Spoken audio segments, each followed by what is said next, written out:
Students, आपको संधि समझने में बहुत सारी परेशानियां आती हैं और एक बार में समझना थोड़ा सा मुश्किल काम हो जाता है। और जब विसर्ग संधि की बात अगर करें तो विसर्ग संधि में और भी ज्यादा दिक्कत आ जाती है कि विसर्ग कहाँ लगाना है और कहाँ हटाना है। अगर विसर्ग को हटाना है तो वहां पर कौन सा वर्ण या व्यंजन आएगा, ये बहुत मुश्किल हो जाता है। तो इसको आसान बनाने के लिए हमने आपको नियम इसमें समझा रहे हैं कि किस नियम के अनुसार विसर्ग संधि में कौन सा वर्ण या व्यंजन आएगा।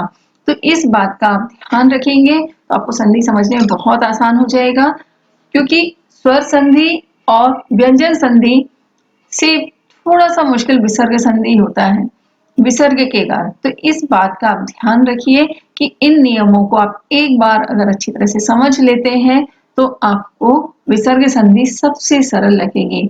तो शुरू करते हैं विसर्ग संधि के नियम। विसर्ग संधि का पहला नियम है ओ का विसर्ग हो जाना, यानी जहां पर ओ आ रहा है, ओ स्वर आ रहा है, तो वहां पर ये विसर्ग हो जाता है। अब ये कैसे बदलेगा और क्या बदलेगा और इसके स्थान पर कैसे विसर्ग लगेगा, ये हम आपको उदाहरण के द्वारा समझाएंगे। इसका दूसरा नियम है च, छ, श का श हो जाना। अब ये किस तरह से होता है, ये हम आपको उदाहरण के द्वारा ही समझाएंगे। अब इसका तीसरा जो नियम है, इसमें अगर विसर्ग के पहले या बाद में अ हो तो विसर्ग के स्थान पर ओ हो जाता है और जो अवर्ण होता है वो अपने पूर्व रूप अवग्रह के रूप में आ जाता है।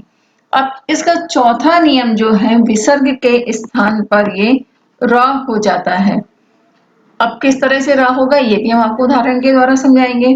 फिर इसका पांचवा जो नियम है, विसर्ग से पहले अगर आ हो और बाद में किसी भी वर्ग का तीसरा, चौथा या पंचम वर्ण हो, उदाहरण के लिए जैसे क, ख, ग, घ, इंगा, तो क, ख का तीसरा जो वर्ण है ग है, चौथा है घ और पांचवा है इंगा। तो इसमें इनके स्थान पर ओ हो जाता है। फिर इसके बाद छठवां जो नियम है, यदि विसर्ग से पहले आ हो तो विसर्ग के आगे किसी भी वर्ग का वर्ग, ता वर्ग, चा वर्ग, पा वर्ग, ट वर्ग, इनमें से किसी भी वर्ग का तीसरा, चौथा और पांचवा जो वर्ण होता है वो य, र, ल, व, ह अगर होगा तो ये विसर्ग का यहाँ पर लोप हो जाएगा।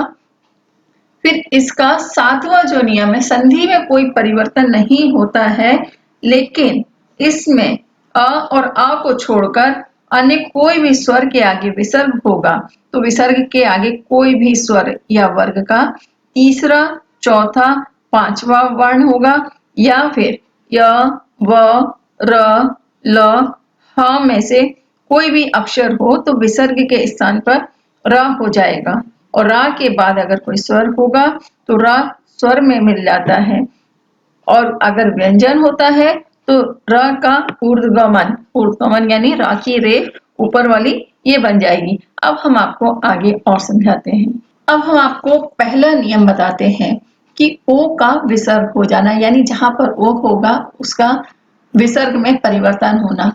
अब यदि विसर्ग से पहले आ हो और बाद में भी आ हो, या फिर प्रत्येक वर्ग का यानी का वर्ग, चा वर्ग, ता वर्ग, ट वर्ग, पा वर्ग में से किसी भी वर्ग का तीसरा, चौथा या पांचवा वर्ण होगा, या फिर य, र, ल, व, ह में से कोई भी व्यंजन होगा तो ओ के स्थान पर विसर्ग हो जाएगा। अब किस तरह से होगा ये देखिए। अधोगति, अब अधोगति में आप इस पर ध्यान दीजिए कि अधो धन गति आएगा। अगर सिंपल उसको साधारण रूप में करेंगे, जो कि गलत है लेकिन हम आपको समझाने के लिए कर रहे हैं, जैसे अधो धन गति पहली दूसरी क्लास में अगर वर्ण विच्छेद किया जाता तो इसी तरह से कराया जाए। तो अधोगति में ग जो है का वर्ग का तीसरा वर्ण आ रहा है और विसर्ग के बाद, अब विसर्ग से पहले अधो में अधः, यानी विसर्ग से पहले अधः जब हो रहा है तो अगर हम अधः को अध पढ़ेंगे विसर्ग को हटा करके तो ध में आ रहा है। विसर्ग से पहले आ रहा है, विसर्ग के बाद तीसरा वर्ण का वर्ग का ग आ रहा है, तो यहाँ पर अध दन गति हो जाएगा संधि विच्छेद में। और जब हम इसको संधि करेंगे तो इसमें ओ जो है विसर्ग को हटा दिया जाएगा और विसर्ग के स्थान पर ओ बन जाएगा, जैसा हमने आपको ऊपर लिखकर दिखाया पहला नियम कि ओ का विसर्ग हो जाना या विसर्ग के हटाने पर ओ की मात्रा लग जाएगी। अब यहाँ पर तपोबल, अब इसको इस तरह से भी समझते हैं कि ओ का विसर्ग होना तो वैसा ही है जैसे हमने अधोगति बताया, तपोबल, तपोधन बल, लेकिन तपो के स्थान पर ओ की मात्रा यहाँ से हम हटाएंगे और यहाँ पर ओ के मात्रा के स्थान पर हम विसर्ग लगा देंगे, तो यहाँ हो जाएगा तपः धन बलः, तो यहाँ ओ के स्थान पर विसर्ग हो जाएगा। इसी तरह से मनोयोग, तो मनो धन योग, तो योग एज इट इज रहेगा, लेकिन मनो में जो ओ की मात्रा आ रही है तो ओ की मात्रा के स्थान पर यहाँ पर विसर्ग हो जाएगा, तो मनः धन योग। मनोहर, तो मनोहर में भी मनो ओ की जो मात्रा है यहाँ पर इसको हटा करके यहाँ विसर्ग लग जाएगा और यहाँ हो जाएगा मनः धन हर। तपोभूमि, तपो में ओ की मात्रा यहाँ से हटाएंगे और ओ के स्थान पर यहाँ विसर्ग लगा देंगे, तो ये हो जाएगा तपः धन भूमि।